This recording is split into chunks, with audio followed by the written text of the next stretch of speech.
Donc, on va corriger le premier exercice du DS de samedi. Il s'agissait euh, d'un exercice issu de Écricom 2016, si je ne dis pas de bêtises. L'exercice 1, hop, il vient de Écricom 2016. Alors, j'ai eu des discussions avec certains d'entre vous qui me disent oui, en fait, Écricom c'est plus facile. C'est plus facile qu'une épreuve HEC évidemment, mais surtout les épreuves Écricom, elles sont beaucoup plus normées, calibrées, et ça part souvent un peu moins dans tous les sens que BCE, mais c'est pas forcément des épreuves qui sont faciles. Et puis si l'exercice vous semble facile, tant mieux. Dans ce cas-là, blindez la rédaction. Donc le premier exercice, un exercice sur l'algèbre linéaire, un exercice relativement classique, un exercice que l'on a déjà, un type d'exercice plus exactement, c'est pas exactement le même, mais un type d'exercice que l'on a déjà abordé en première année. Alors évidemment, il n'était pas question en première année de valeurs propres, de vecteurs propres, mais dans l'idée de l'exercice, c'est-à-dire étudier une matrice pour ensuite l'appliquer à une suite, c'est des choses que l'on a déjà fait en première année. Évidemment, on traite ça différemment maintenant qu'on a plus d'infos sur l'algèbre linéaire. Donc, la première partie. Montrer que E est un sous-espace vectoriel de M3 de R, on détermine une base et sa dimension. Une question très classique, relativement simple, mais qui doit être bien menée. Première chose à faire, vous devez dire que, par définition en fait, E est inclus dans M3 de R. Pas grand chose à dire de plus, puisque E c'est un ensemble de matrices 3-3, donc trivialement inclus dans M3 de R. Il n'y a rien à dire, mais il faut le mentionner. Donc, premier point, E est inclus dans M3 de R. Deuxième point, on va justifier que cet ensemble E n'est pas vide. Et pour tous les espaces vectoriels, on sait qu'il doit contenir le vecteur nul. Donc si je choisis x égale 0 et y égale 0, en fait, alors je vais dire les choses autrement. La matrice 0, 0, 0, 0, 0, 0, 0, 0, 0, en fait c'est M de 0, 0. Donc, E n'est pas vide. Important. Troisième point, on se donne un réel lambda, et puis M et N, alors je vais marquer comme ça, alors je ne vais pas l'appeler N, M parce que M ça désigne déjà quelque chose, N et P, deux éléments de E. Comme N et P sont deux éléments de E, alors il existe un couple de réels, un couple de couples très exactement, X, Y, X', Y', dans R4, tel que N soit égal à M de XY et P soit égal à M de X', Y'.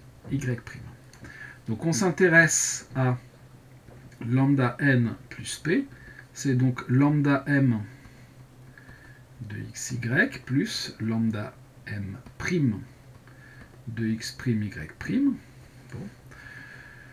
Et puis là, il va y avoir un petit calcul matriciel un peu agaçant à faire, mais pas du tout compliqué. Donc on va avoir... alors ici j'ai mis un lambda, mais il n'y en a pas. Donc 3 lambda x plus x',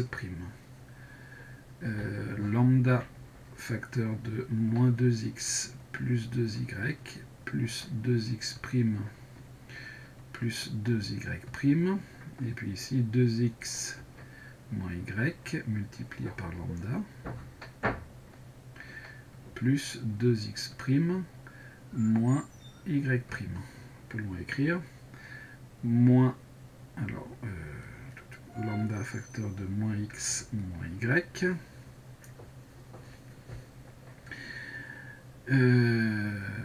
Moins x', moins y', on aurait peut-être moyen de le faire un petit peu plus facilement.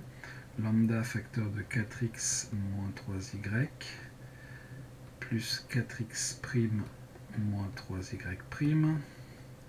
Et puis le dernier, lambda facteur de moins 2x plus y moins 2x' plus y'.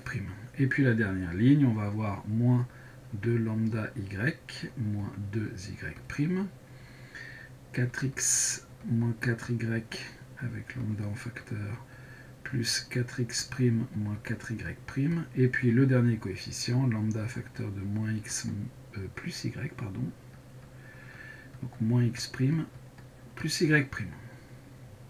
Et c'est là-dessus qu'il va falloir calculer. Notre objectif, c'est de montrer que ce lambda n plus p s'écrit sous la forme m de quelque chose pour justifier que la matrice est dans E. Donc ici, on va avoir quoi? En fait, l'idée, c'est de coller les x et les lambda. Donc on va avoir ici j'ai mis plus x', mais c'est plus 3x'. Donc on va avoir 3 facteurs de lambda x plus x'. Mon deuxième coefficient en colonne, je vais avoir moins lambda x plus x', et puis moins y plus y'. Mon dernier coefficient, je vais avoir moins 2 facteurs de lambda y plus y'. L'idée, c'est d'avoir des y et des y'. Ici, donc si je développe, je vais avoir moins 2 facteurs de lambda x plus x', plus lambda y plus y'. Tout ça multiplié par 2. Ensuite, j'ai 4 qui va être facteur de lambda x plus x', moins 3 facteur de lambda y plus y'. Mon dernier coefficient, donc 4 facteurs de lambda x plus x', plus 4 facteurs de lambda y, pas plus 4, mais moins 4, sinon je devrais mettre le moins à l'intérieur, moins 4 facteurs de lambda y plus y'. La dernière colonne, j'ai 2 facteurs de lambda x plus x', moins lambda y plus y'. Ensuite, j'ai moins 2 facteurs de lambda x plus x', plus lambda y plus y'. Et ensuite, j'ai moins facteur de lambda x plus x', plus lambda y plus y'. Hop. Et qu'est-ce qu'on trouve? Si je pose grand X égale lambda x plus x', je vais trouver 3 grand X, moins 2 grand X plus 2 grand Y, en posant grand Y égale lambda y plus y', 2x moins y, moins x moins y, 4x moins 3y, moins 2x plus y, moins 2y, 4x moins 4y, moins x plus y, en posant comme je le disais, grand X égale lambda x plus x', grand Y égale lambda y plus y'. Et ça, c'est quoi? C'est une matrice de la forme M de xy. Bref, j'ai trouvé deux réels xy tels que lambda n plus p soit égal à grand M de x plus y. Synthèse de ce travail. Il existe un couple de réels tels que lambda n plus p soit égal à grand M de xy. Donc on en déduit que lambda n plus p appartient à E. E est stable par combinaison linéaire. Conclusion, on a vérifié tout ce qu'il fallait. E est un sous-espace vectoriel que l'on écrit en intégralité de M3 de R.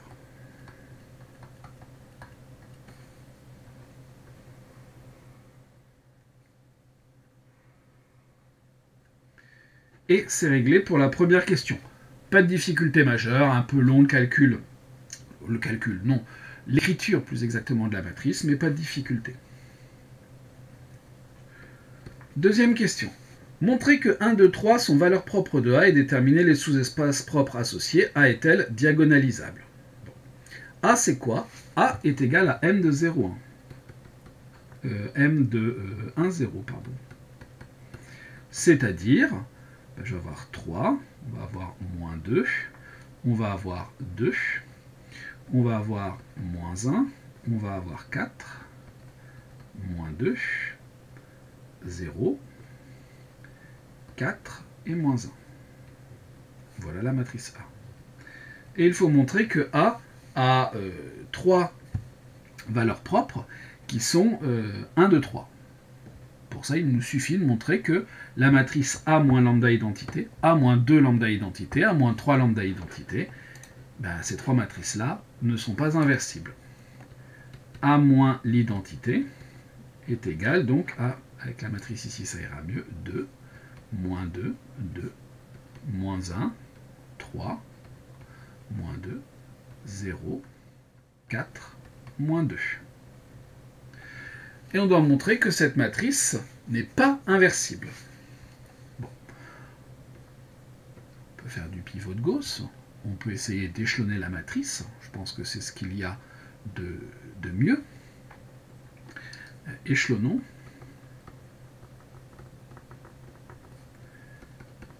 A moins I. Donc ici je vais garder ma première ligne comme ça. Bon. La deuxième ligne, je vais prendre la deuxième, je vais prendre la troisième, elle est très bien pour commencer. Et puis la troisième, qu'est-ce que je vais faire? Par exemple, je vais faire la deuxième, 2 fois la deuxième, plus la première. Moins 2 plus 2, 0, 6. Moins 2, ce qui nous fait 4. Moins 4 plus 2, moins 2. On remarque que les deux lignes, les deux dernières lignes sont les mêmes, donc ce n'est pas la peine d'aller plus loin. Alors, on va le faire quand même pour la forme. Donc L3 reçoit L3 moins L2. Cette dernière matrice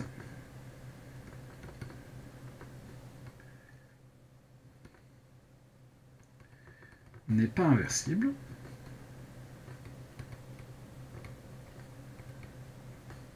Ligne nulle. Donc, A moins I non plus. Donc, comme A moins I n'est pas inversible, on en déduit que 1 est valeur propre de A.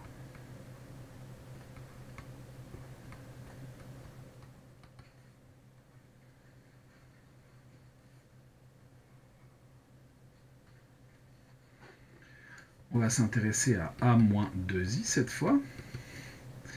Alors, Bon, pour prendre celle-là et retirer encore 1. Donc on va avoir 1 moins 2, 2. Moins 1, 2, moins 2. On peut déjà tout de suite remarquer que les deux premières lignes ici sont multiples l'une de l'autre. 0, 4, moins 3. N'est pas inversible.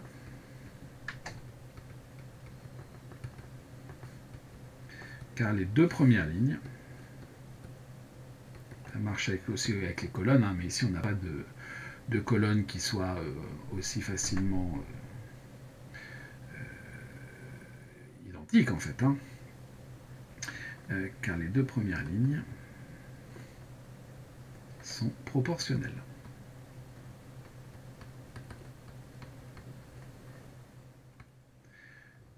Donc, 2 est valeur propre de A.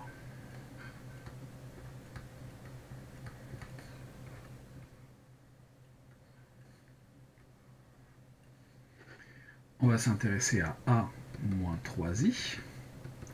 On va avoir 0, moins 2, 2, moins 1, 1, moins 2, 0, 4 et moins 4. Mais là aussi, on peut remarquer qu'elle n'est pas inversible, puisque cette fois, c'est la première et la troisième.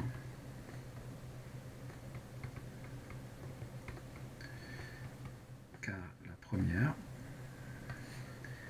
et la troisième ligne sont proportionnelles. Donc 3 est valeur propre de A.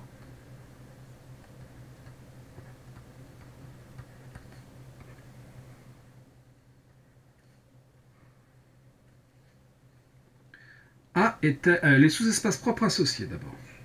Alors on pourrait répondre sur la diagonalisabilité, puisque A est une matrice de taille 3, elle a donc au maximum 3 valeurs propres, on a trouvé 3 valeurs propres distinctes, donc c'est forcément ces 3-là, et donc elle est forcément diagonalisable. Mais on va maintenant chercher les sous-espaces propres.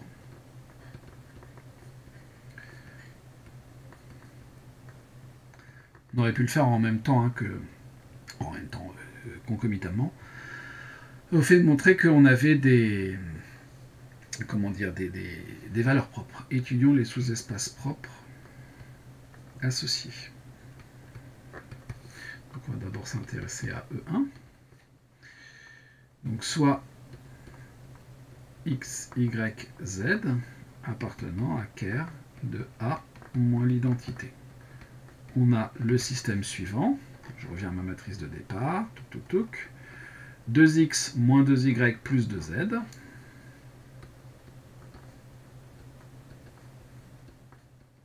Égale 0. Ensuite, on va avoir moins x plus 3y moins 2z. Égale 0. Et pour finir, 4y moins 2z égale 0.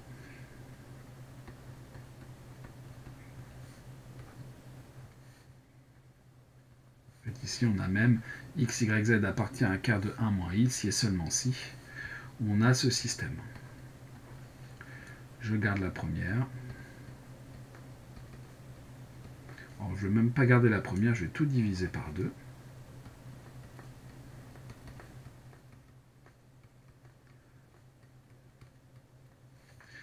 La deuxième, eh bien, je vais faire, la deuxième reçoit la nouvelle première, donc 1 demi de L1, plus L2. X moins X, il n'y en a plus. Moins Y plus 3Y, on va avoir 2Y. Z moins 2Z. Oui, Z moins 2Z, donc moins Z, égale 0. Est-ce que c'est bien ça que j'ai fait? Non. Donc ici on a, pardon, 1 demi de L1, donc ça nous fait moins Y, 3Y moins Y, ça nous fait 2Y, c'était bon. Ensuite je fais donc Z moins 2Z, bon c'était bien, c'était bon, égale 0.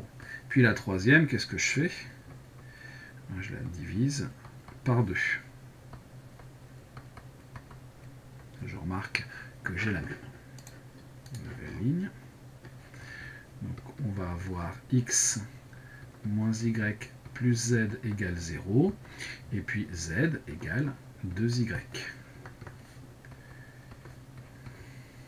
Si z est égal à 2y, j'ai donc x plus y égale 0, 2y moins y, il nous reste y, et z égale 2y, donc j'ai tout intérêt à tout exprimer en fonction de y, x égale moins y, z égale 2y. D'où x, y, z est égal à moins y, 2y. Alors, on pourrait aller plus vite, mais je détaille pour certains d'entre vous qui ont du mal à écrire ces choses-là. Y facteur de moins 1, 1, 2. Donc E1 est l'espace vectoriel engendré par ce vecteur, moins 1, 1, 2.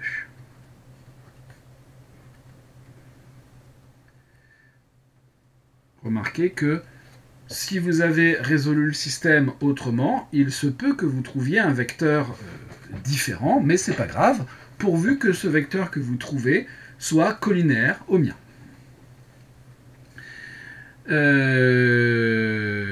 L'espace E2. On se donne x, y, z appartenant à ker de A moins 2i. On a. Donc là, je vais reprendre ma deuxième matrice. Donc A moins 2i, elle est ici. Moins x moins 2y plus 2z.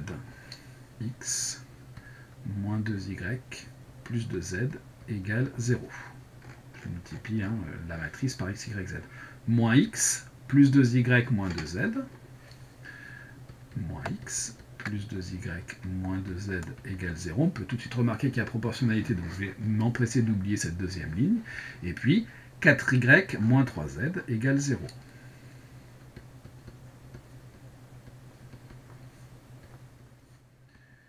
Hop, la première et la deuxième sont proportionnelles. Donc de cette information, je vais en déduire par exemple que y est égal à 3 quarts de z, et ensuite que x moins 2y plus 2 fois 3 quarts, c'est-à-dire 3 demi, de z égale 0. C'est-à-dire que donc y égale 3 quarts de z, ça ne change pas. Et ensuite, j'ai 3 demi moins 2, ce qui va nous faire moins 1 demi. Donc x égale 1 demi de y. Donc 3 demi moins 4 demi, ça nous fait moins 1 demi, j'ajoute, et j'obtiens bien ça. D'où x, y, z est égal à... je me rends compte que j'ai fait une bêtise ici. C'est y. Y n'est pas égal à z. Y est égal à 3 quarts de z. Donc c'est là que je vais avoir... qu'est-ce que j'ai fait? J'ai fait le contraire. Donc ici c'est y qui est égal à 3 quarts de z. Donc moins 3 demi de z plus 2z égale 0. Et donc x va être égal à... ici il va me rester 1 demi moins 1 demi de z. D'où x, y, z est égal à z facteur 2 moins 1 demi, 3 quarts, 1. Et donc on en déduit que E2 sera l'espace vectoriel engendré par ce vecteur. Alors, ici on va avoir moins 1 demi, 3 quarts et 1. Et comme j'aime pas les fractions, je vais tout multiplier par 4 pour éliminer le 3 quarts. Donc je vais avoir ici moins 2, 3, 4.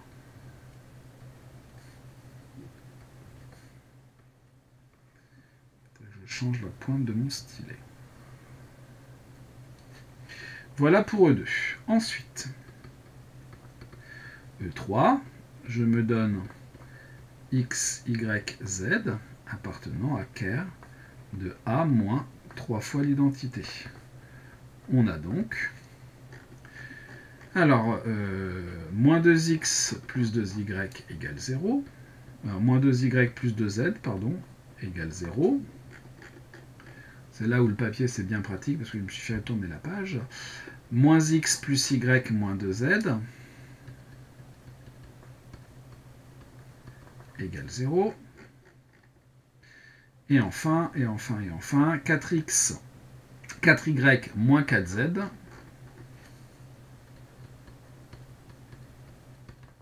égale 0.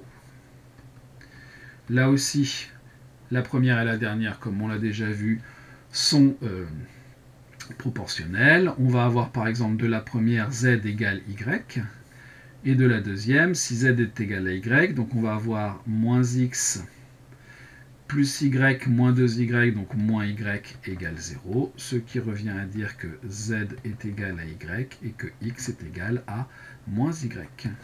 D'où, j'abrège un petit peu, E3 sera l'espace vectoriel engendré par moins 1, 1, 1. Une fois que vous l'avez bien fait proprement une fois, hein, on peut aller un petit peu plus vite pour la suite. A est diagonalisable. Alors je ne vais pas dire tout de suite diagonalisable, je vais dire A possède A étant de taille 3. Possède au maximum 3 valeurs propres. On sait que or 1, 2, 3 est inclus dans le spectre de A. Donc le spectre de A est égal à 1, 2, 3.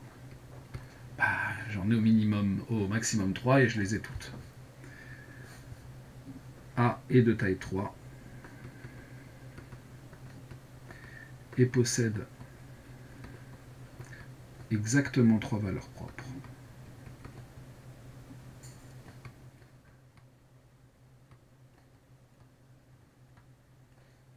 Donc elle est diagonalisable.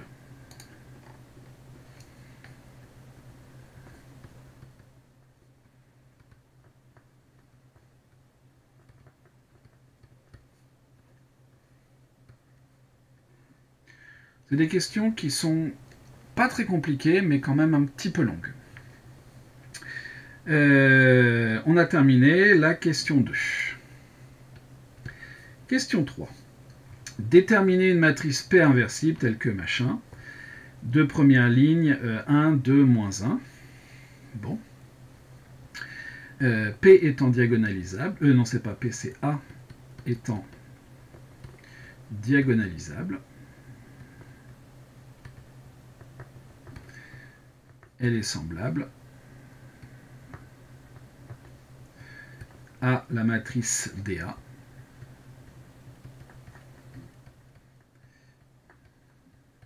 Qui est celle-là. Vous remarquez, on n'a même pas besoin de dire laquelle. Elle est semblable à la matrice DA. La matrice de passage,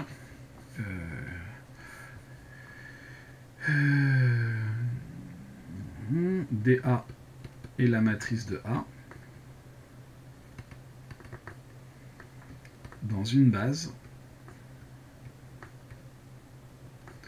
constituée de vecteurs propres.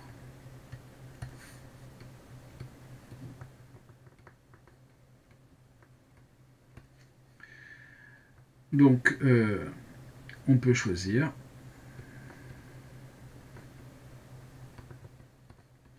P égale, donc on nous donne la première ligne, 1, moins 2, 1.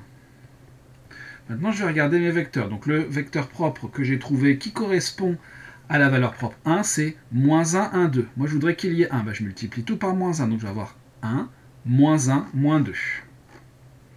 1, moins 1, moins 2. Vecteur propre associé à la valeur propre 2, j'ai trouvé moins 2, 3, 4. Et il faudrait que je trouve, ben, c'est bon. Donc, moins 2, 3, 4. Et le dernier, il faudrait que je trouve 1. Alors moi, je trouvais moins 1, donc je vais avoir 1, moins 1, moins 1. Donc voilà la matrice P qui convient.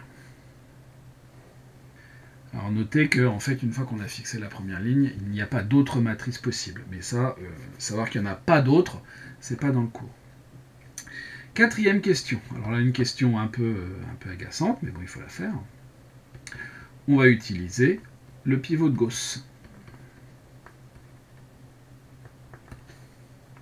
On sait que la matrice est inversible, hein, donc on y va direct.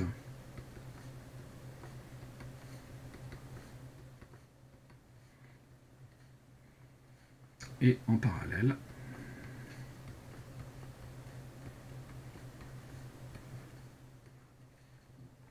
ok, donc je vais garder ma première ligne. Ma deuxième, je vais faire L1 plus L2. De cette façon, j'aurai 0, 1, 0.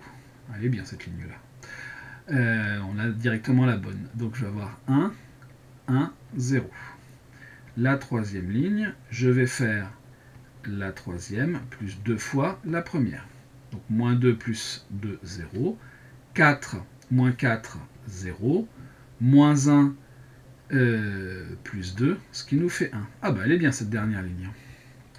Donc L3 plus 2 L1, 0 plus 2 fois 1, 2, 0 plus 0, 0, 1 plus 2 fois 0, 1. Ah, elle est vraiment bien parce que d'un seul coup, on a direct les deux dernières lignes qui sont bonnes. Et il ne reste plus que la première. Il faut éliminer le 2 et le 1. Donc qu'est-ce que je vais faire? Je vais faire L1 reçoit L1 plus 2 fois L2 moins L3. Donc je vais avoir 1 plus 2 fois 0 plus 0, ce qui nous fait bien 1. Moins 2 plus 2, 0. 1 plus 0 moins 1, ce qui me fait 1. Ce qui me fait 0. En même temps, je l'ai fait exprès. 0, 1, 0, 0, 0, 1. Ensuite, donc L1 plus 2L2, donc 1 plus 2, ce qui nous fait 3. 3 moins 2, 1. 0 plus 2, 2. 0 plus 0, moins L3, donc moins 1.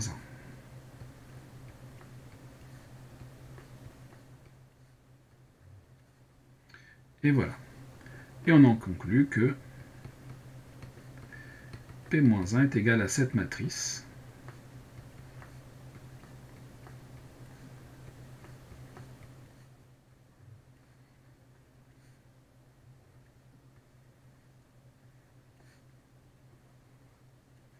La question 4 est terminée. Question 5. En notant x1, x2, x3, les trois vecteurs colonnes formant la matrice P, calculez bx1, bx2, bx3. Très bien. D'abord, je vais regarder ce que c'est que ma matrice B. Donc pour ma matrice B, c'est x qui vaut 0, y qui vaut 1. Donc ici j'ai 0, ici j'ai 2, ici j'ai moins 1. Ici j'ai moins 1, ici j'ai moins 3, ici j'ai 1, ici j'ai moins 2, ici j'ai moins 4 et ici j'ai 1. Voilà, hop, hop. Donc x1, x2, x3, les trois vecteurs colonnes de la matrice P. Donc bx1, c'est donc 0, 2, moins 1, moins 1, moins 3, 1, moins 2, moins 4, 1, multiplié par le premier vecteur colonne de ma matrice P, c'est-à-dire 1, moins 1, moins 2.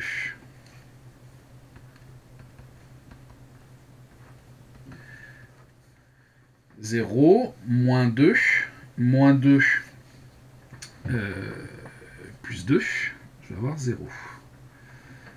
Moins 1, moins 1 plus 3, 2. 2 moins 2, 0. Moins 2 plus 4, 2, moins 2, 0. Donc bx1 égale 0. Très bien. Bx2 maintenant. Bx2 vaut 0, 2 et moins 1, moins 1, moins 3 et 1, moins 2, moins 4 et 1, multiplié par mon deuxième vecteur colonne, qui est moins 2, 3, 4.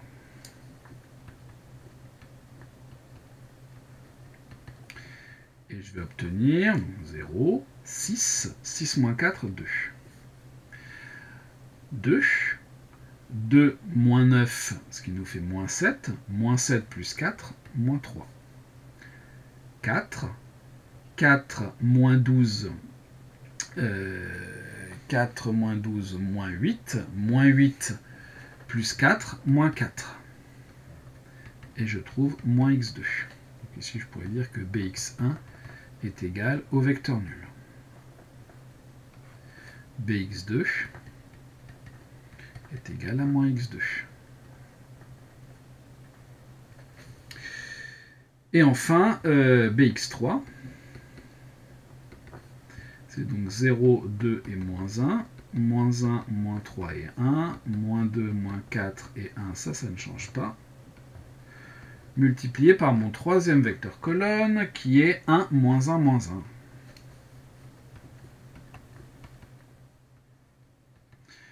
Et je vais obtenir donc 0, moins 2 plus 1, moins 1.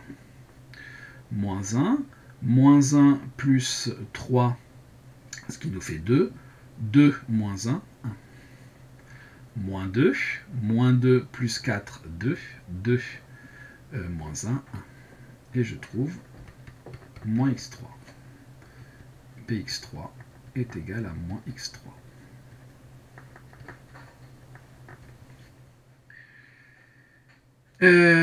On déduit l'existence d'une matrice diagonale DB que l'on explicitera telle que machin. Bon, bah, très bien. x1, x2, x3 est une base de M3 de R. Dans cette base, B est représenté par la matrice.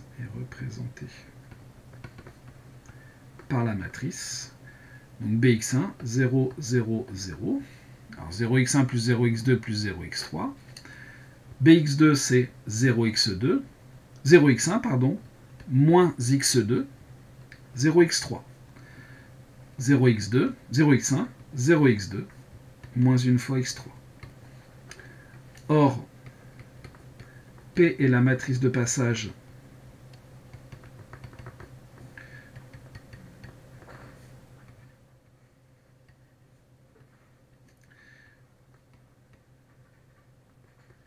de la base canonique de M3 de R à la base x1, x2, x3, d'où la matrice B est égale à P dB P-1. Ou la matrice DB est celle-là. En fait, il se trouve que les deux matrices A et B sont toutes les deux diagonalisables et en plus dans la même base. Question 6. En déduire que pour tout xy, il existe une matrice diagonale D de xy telle que M de xy est égal à PD de xy, P-1. En gros, ce qu'il faudrait faire, c'est exprimer la matrice M de xy en fonction de A et B. Je me donne un couple de réels. La matrice M de xy est égale à x multiplié par la matrice 3, moins 2, 2, moins 1, 4, moins 2, 4 et moins 1. Plus y multiplié par la matrice avec les y. Donc ici j'ai marqué moins 2, mais c'est 0. Hein. Donc je vais avoir 0, 2 et moins 1, moins 1, moins 3, 1, moins 2, moins 4 et 1. C'est-à-dire x fois la matrice A plus y fois la matrice B. Très bien. Et donc, je vais avoir M de xy qui est égal à x multiplié par P. Alors, je ne vais pas noter ça comme ça, je vais plutôt... x multiplié par P dA P-1 plus y multiplié par P dB P-1. C'est-à-dire, je vais factoriser à gauche par P et à droite par P-1. P, facteur de x dA plus y dB, facteur de P-1.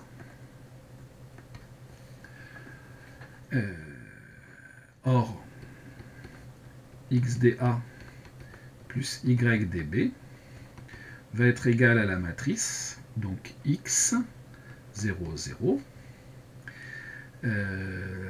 0, 2x moins y, 0, 0, 0, 3x moins y, si je ne me trompe pas sur la matrice dB avec les moins 1 ici. Et diagonale. Appelons-la d de x, y. Conclusion. Donc,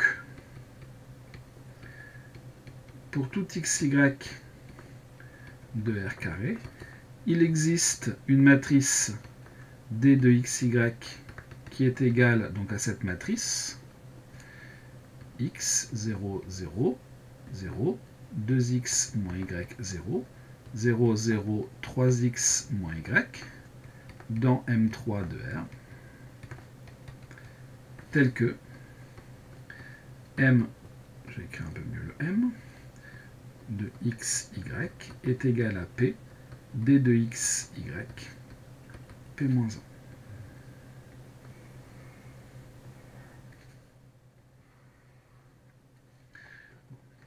Les traits d'encadrement ne sont pas très droits, hein, parce que la règle, de toute façon, sur la tablette, ça serait pas top. Question 6. En déduire que pour tout xy, c'est ce que l'on vient juste de faire. Donc on passe à la question 7 plutôt. En déduire une condition nécessaire sur x et y pour que m de xy soit inversible. Bon. On sait que les valeurs propres, comme m de xy est semblable à d de xy, on en déduit que ces valeurs propres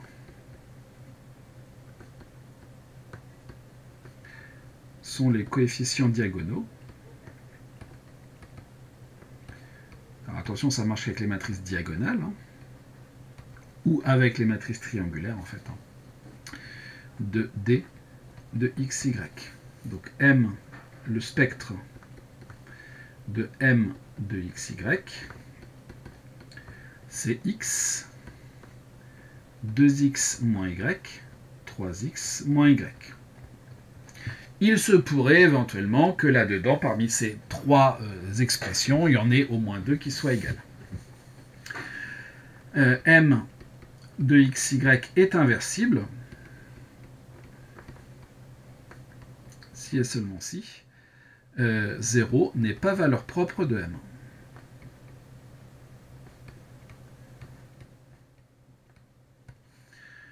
Donc, si x égale 0,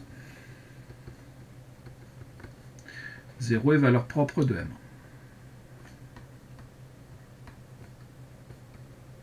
Bon. Ensuite, on pourrait très bien avoir 2x moins y égale 0. De même, si 2x moins y égale 0, ce qui revient à y égale 2x. De même si 3x moins y égale 0, donc y égale 3x. Pour que m soit inversible, il ne faut pas que l'une de ces conditions soit vérifiée. Conclusion, m de xy est inversible si et seulement si x différent de 0 et y différent de 2x et y différent de 3x. Si jamais on a l'une de ces égalités qui est vérifiée, 0 est valeur propre, et donc la matrice M n'est pas inversible. Question 8. Montrer que B carré appartient à E. A carré est elle aussi un élément de E. Bon. Qu'est-ce que c'est que B carré?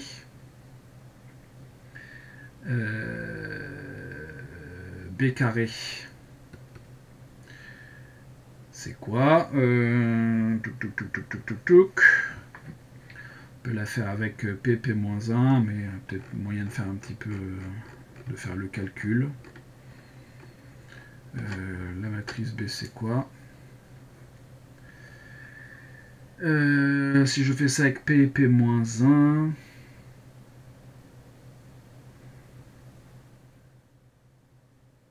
on peut tenter le coup.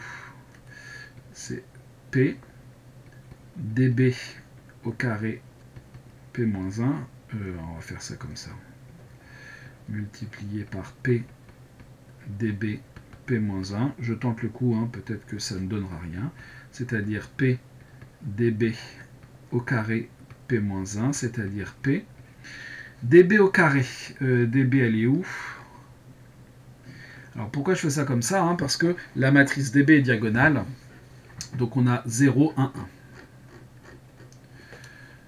0, 0, 0, 0, 1, 0, 0, 0, 1, multiplié par P-1. Est-ce que ça ne serait pas de la forme D de XY?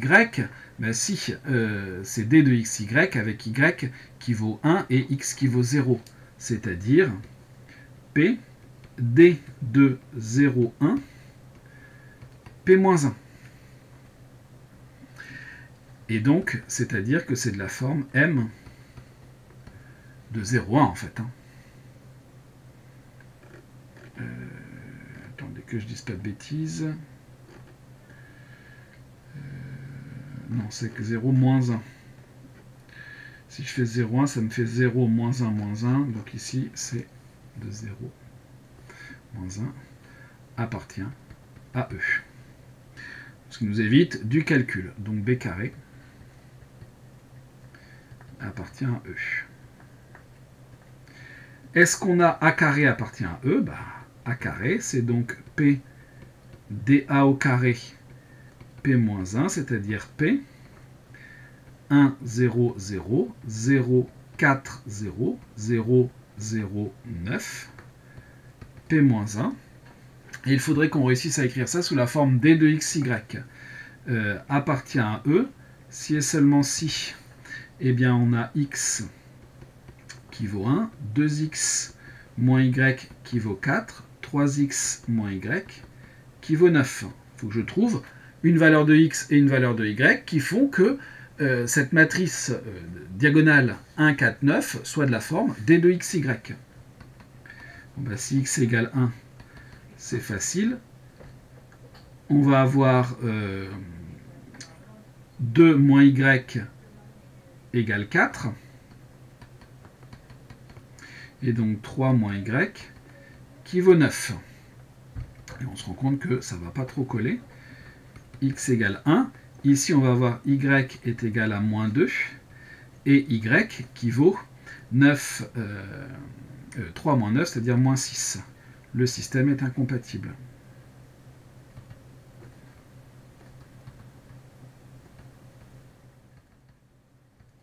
Donc, bah, A carré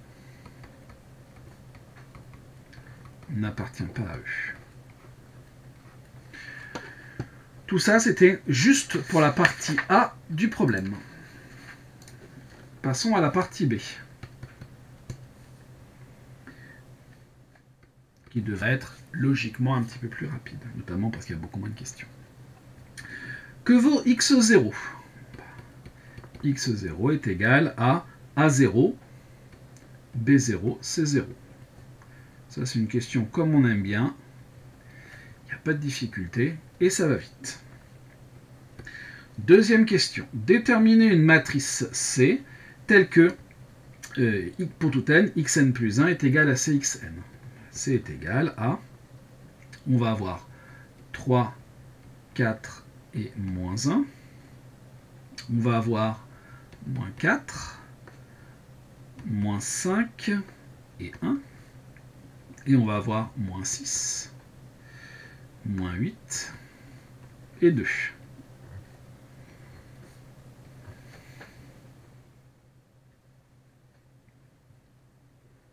Ça aussi, c'est une question qu'on aime bien. Troisième question. Déterminer ensuite deux réels tels que C est égal à ça. C est égal à M de xy, si et seulement si, eh bien vous avez 3x est égal à 3.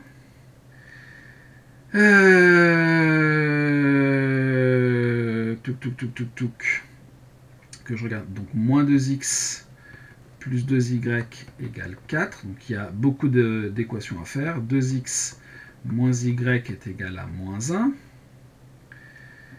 On nous demande de déterminer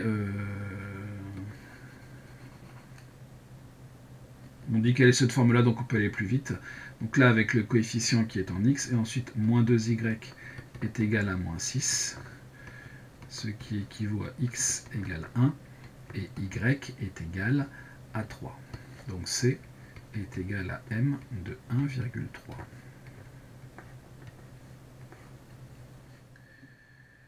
On vérifie, moins 2 plus 6, ça nous fait bien 4, ça colle. Question 3. Alors, une petite récurrence super classique que l'on va faire pour la forme. On note Pn, la proposition xn est égale à c puissance n x0. Initialisation, donc pour n égale 0. Vous avez c puissance n x0, c puissance 0, on va mettre c puissance n x0 est égal à c puissance 0 x0, c'est-à-dire l'identité multipliée par x0, c'est-à-dire x0.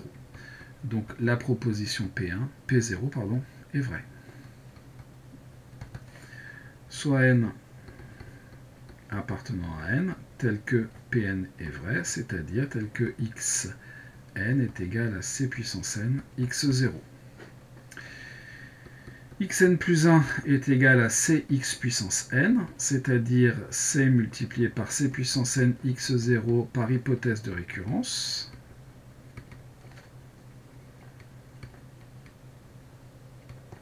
C'est-à-dire c puissance n plus 1 x0. Pn plus 1 est vrai. On n'oublie pas de conclure. Par principe de récurrence,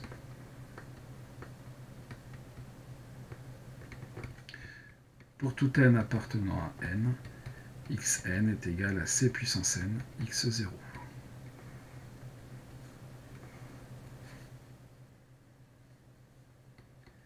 Dernière question de cette partie B, et dernière question donc du problème. Exprimer a n, b n, cn en fonction de n, soit n appartenant à n. C est égal à m, on a dit, de 1 et de 3, c'est-à-dire P, D de 1 et de 3, P-1, d'où C puissance n est égal à... on ne me l'a pas fait démontrer ça. Par une récurrence triviale, alors plutôt que triviale, on va plutôt dire immédiate, on montre que C puissance n est égal à P D de 1 et de 3 à la puissance n P-1. Or, D de 1 et de 3 à la puissance n vaut... Alors, d de xy, d de xy, d de xy, d de xy, où est-ce qu'on l'a noté? Elle est ici. Donc on va avoir 1, moins 1,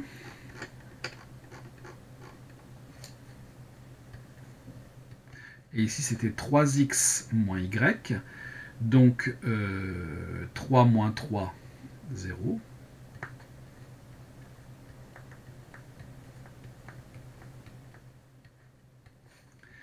D'où, pour tout n appartenant à n, c puissance n est égal à p. Alors, la matrice P, c'était quoi déjà?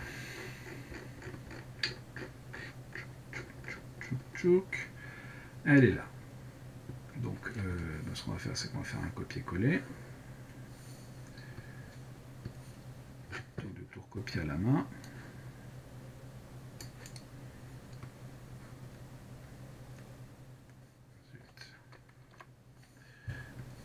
Éditer, coller. Voilà. Ensuite,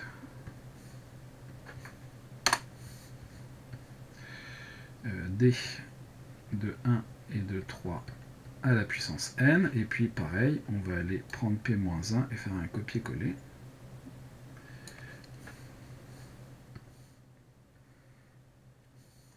Éditer, copier. Tac, éditer, coller. Ah, ça dépasse un tout petit peu.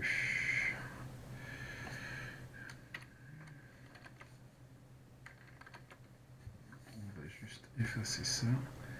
L'écrire en plus petit. D de 1 et de 3 à la puissance n. T, coller. Et là, ça tient. D'où C puissance n est égal à 1 moins 2, 1, moins 1, 3, moins 1, moins 2, 4, moins 1, on va l'écrire en plus petit, 1, 0, 0, 0, moins 1 la puissance n, 0, 0, 0, 0, 1, 2, moins 1, 1, 1, 0, 2, 0, 1. Je pense que ce produit-là va être plus simple, on va le faire. Donc on a toujours 1, moins 2, 1, moins 1, 3, moins 1, moins 2, 4, moins 1, multiplié par, donc 1, 0, 0 multiplié par ça, ça va nous faire 1. 2, moins 1, cette ligne-là multipliée par ça, donc ici on va avoir du moins 1 à la puissance n, ici aussi. Ici on va avoir 0, et puis la dernière ligne, 0, 0, 0. C'est réglé. C'est-à-dire qu'on va avoir, donc là on va avoir un travail un petit peu plus délicat à faire, donc on va avoir 1, moins 2 multiplié par moins 1 à la puissance n, plus 0, 2, moins 2 multiplié par moins 1 à la puissance n, plus 0, et ici on va avoir moins 1, c'est tout. Ensuite, ma deuxième ligne, donc je vais avoir moins 1, plus 3 fois moins 1 à la puissance n, moins 2, plus 3 fois, là aussi, moins 1 à la puissance n, et 0, et ensuite moins 1 fois moins 1, ce qui nous fait 1. Ma dernière ligne, moins 2, plus 4 fois moins 1 à la puissance n, moins 2 multiplié par moins 2, moins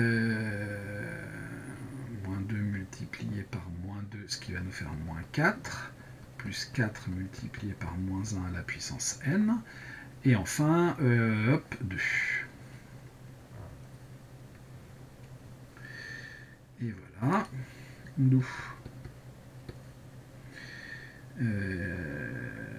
xn est égal à c puissance n x0, c'est-à-dire c puissance n multiplié par 1, 0, 0, c'est-à-dire, donc tout ça multiplié par 1, 0, 0, 1 moins 2 fois moins 1 à la puissance n, tout ça, cette deuxième ligne multipliée par ça, je vais donc avoir moins 1 plus 3 fois moins 1 à la puissance n, et moins 2 plus 4 fois moins 1 à la puissance n. Et donc finalement,